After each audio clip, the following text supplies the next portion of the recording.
एक ही अयोध्या में, एक ही समय, एक ही दशरथ जी के घर में पहले सुर समूह विनती करी पहुंचे निज निज धाम। तो जग निवास प्रो प्रगटे भगवान प्रकट हो गए और विप्रधेन सुर संत हित लीन मनुज अवतार, भगवान ने अवतार धारण कर दिया। लेकिन तीसरी चौपाई कहती दशरथ पुत्र जन्म सुन कान्हा राम जी ने जन्म ले लिया। इसका मतलब क्या है? एक अर्थ में तो ये कहूंगा जो एक समय में एक साथ तीन तीन काम कर ले उसी को तो राम कहते हैं भैया। हम तो एक समय में एक ही काम कर पाएंगे, हमारा ठाकुर एक समय में तीन तीन काम करता है। तो बोले भैया प्रकट किसके लिए हुए? बोले प्रकट तो कौशल्या माँ के लिए हुए। सुर समूह विनती करी पहुंचे निज निज धाम, तो जग निवास प्रभु प्रगटे। कौशल्या जी के गर्भगृह में भगवान प्रकट हुए। अच्छा बोले अवतार किसके लिए लिया? बोले विप्रधेन सुर संत हित। विप्र के लिए, धेनु के लिए, सुर के लिए, संत के लिए अवतार धारण कर लिया। एक महात्मा ने कहा कि महाराज जी एक बात बताइए, भगवान प्रकट हो गए थे, भगवान ने अवतार धारण कर लिया था, अब जन्म लेने की क्या जरूरत थी?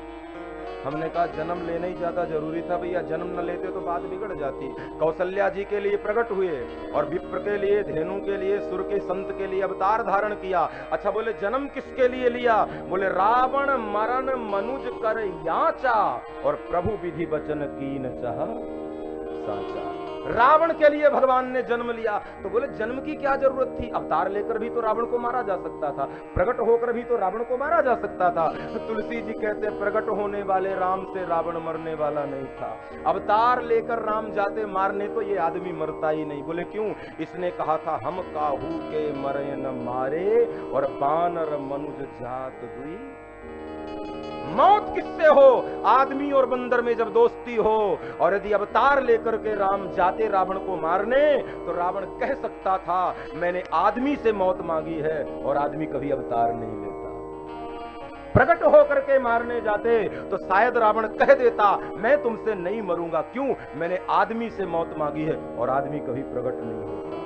इसलिए प्रकट हुए कौशल्या के लिए, अवतार लिए विप्रधेनु सुर संत के लिए, लेकिन रावण की बाध्यता थी मनुष्य से मरण, इसलिए प्रभु विधि वचन कीन चाह। इसलिए रावण के लिए भगवान को स्पेशली जन्म लेना